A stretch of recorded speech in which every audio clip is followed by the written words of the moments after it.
할렐루야. 오늘은 골로새서 32번째 시간입니다. 오늘은 골로새서 4장 3절로 6절 말씀을 통해서 그리스도인의 지혜로운 처신에 대해서 같이 말씀을 나누려고 합니다. 그리스도인들이 하나님의 종들을 위해서 기도하는 일이 얼마나 중요한가에 대해 사도 바울은 오늘 3절과 4절에서 강조를 하고 있어요. 그리고 불신 세상에서 외인들과 더불어 살아가는 그리스도인들의 생활이 지혜로워져야 한다는 사실에 대해서 오늘 말씀해주고 있다는 겁니다. 우리 성도들은요, 하나님의 종들을 위해서 기도해야 합니다. 사도 바울은 우리를 위하여 기도하라 이렇게 말합니다. 그냥 말이 아니라 당부하고 있어요. 지금 하나님의 종들은 그 당시나 지금이나 많은 기도의 뒷받침이 없으면 그 사명을 감당하기 참으로 어려운 사람들이에요. 혼자서는 할 수 없어요. 우리 성도들의 기도로 인해서 그 은혜 가운데 이 일을 하는 거예요. 물론 주의 종들은 스스로 자신을 위해서 성도들보다 많은 시간을 기도에 바쳐야 합니다.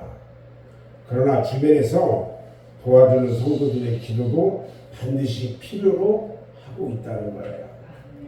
사도 바울 같은 위대한 사도에게 성도들의 기도가 필요했다면 우리의 경우는 더 말할 나위가 없다는 거죠.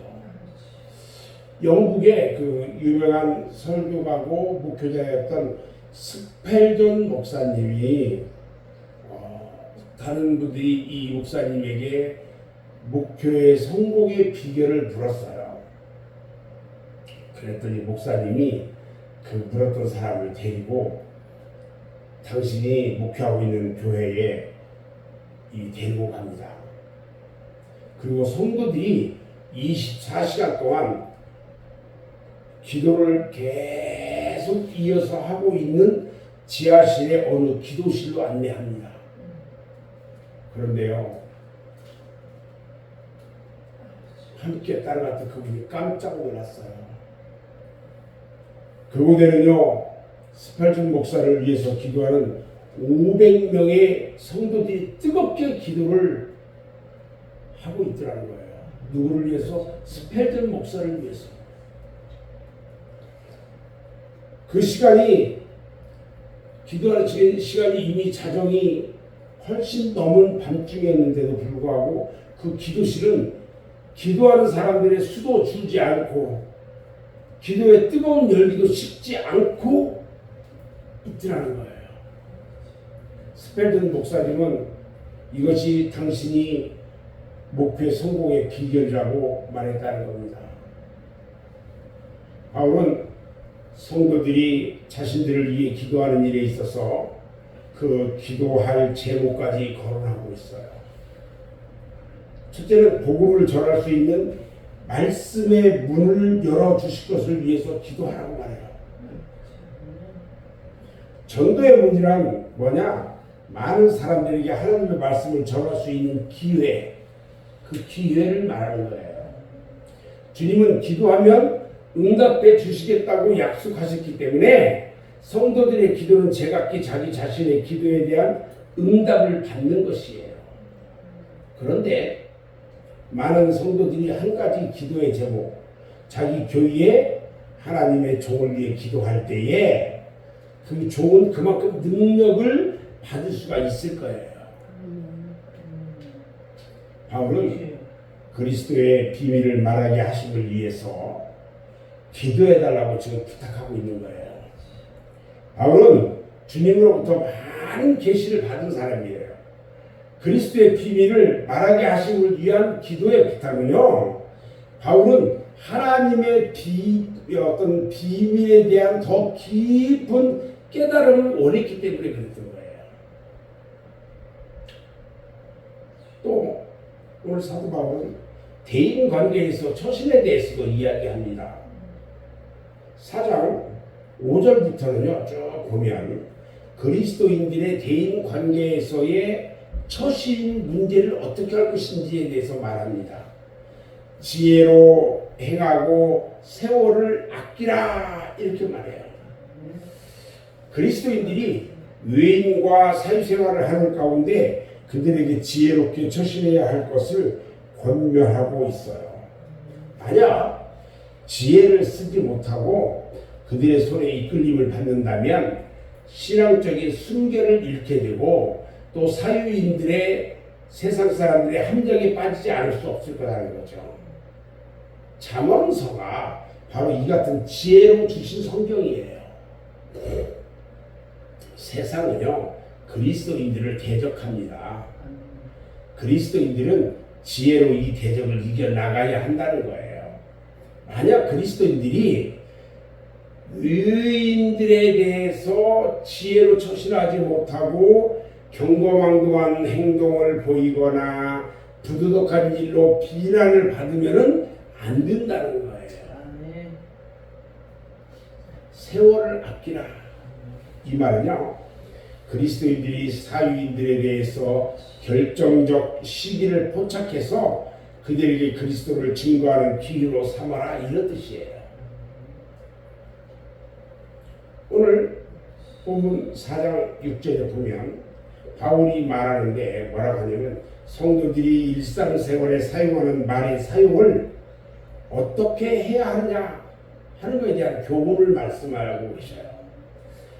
너희 말을 항상 은혜 가운데서 소금으로 고르게 한같이 하라 이렇게 말해요. 그리스도인들의 말은요 은혜 가운데서 말을 해야 돼요. 그냥 아무 때나 막 얘기하면 안 돼요. 모든 언어 구사에 있어서 은혜롭게 하라는 거예요. 성도들이 의인들, 세상 사람들을 만나서 대화할 때에 조급하거나 말 함부로 패역하거나 불성실하고 이럴 때 신임을 잃게 돼요. 그렇게 함부로 해서 뭘 마지막에 잃느냐? 복음을 전할 수 있는 기회를 상실하게 된다는 거예요. 어제 우리가 이 관계전도에 대해서 어제 세미나에 갔다 왔잖아요.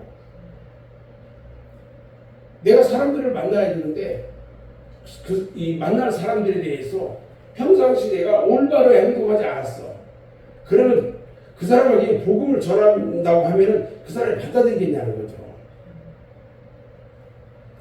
이 문제에 대해서 베드로는요, 베드로전서 3장 15절에서 이렇게 말합니다. 너희 속에 있는 소망에 관한 이유를 묻는 자에게는 대답할 것을 항상 준비하되 온유와 두려움으로 하라. 주님의 마음으로 두려운 마음으로 하라는 거예요. 그리고 16절에서 또 이야기를 해요. 선한 양심을 가지라는 거예요. 이는 그리스도 안에 있는 너희의 선행을 욕하는 자들로 그 비방하는 일에 부끄러움을 당하지 않게 하려니라. 믿음의 사람들이요, 그리스도인들이 다른 데 가서 비방받고는 돼야 안 돼요? 안 되잖아요. 소금은요 고르게 한다고 그랬어요. 한쪽은 짜고 한쪽은 싱겁고 이렇게 하는 게 아니라 음식 맛을 고르게 만들어요. 먹는 사람들이 음식 맛을 돋보이게 만들어요. 소금은. 그리스도인들의 말은요 소금처럼 많은 사람들에게 그 말의 맛을 줄 수 있어야 한다는 거예요. 아멘. 저는 이제 말씀을 마무리하는데요. 우리는 세상 사람들에게 복음의 빚진 자들이에요. 그들에게 복음을 전하는 일로 우리는 이 빚을 갚아야 돼요. 어제 세미나를 오면서 많은 생각들을 했어요. 우리 성도들이 좀 변해야 되겠다. 이제는 지금까지는 세미나 생각 안 했거든요. 근데 이번에 좀 바뀌어야 되겠다 이런 생각들을 가져요. 만약 우리가 복음에 빚진 것으로 우리가 사람들에게 복음을 전하지 않는다면 하나님은 그 빛을 누구에게서 찾을 거냐? 나에게서 찾을 거라는 거죠. 이처럼 복음의 빛을 갚으려면 그리스도인들은 이 세상 사람들에게 지혜롭게 행동해야 하는 겁니다. 우리의 말도 은혜 가운데서 소금으로 고르게 해야 합니다. 그리스도인들은 맛을 내는 자가 되어야 돼요. 아멘. 그리고 세상에서는 빛을 내는 자가 되어야 돼요. 모든 사람들에게 빛을 비추고 소금의 맛을 내는 자가 되어야 합니다. 따라서 은혜롭게 지혜로운 삶을 통해서 주님 기뻐하는 복음의 복된 삶을 살아가는 저와 여러분 모두가 되시기를 주님의 이름으로 축원합니다. 아멘. 기도하겠습니다.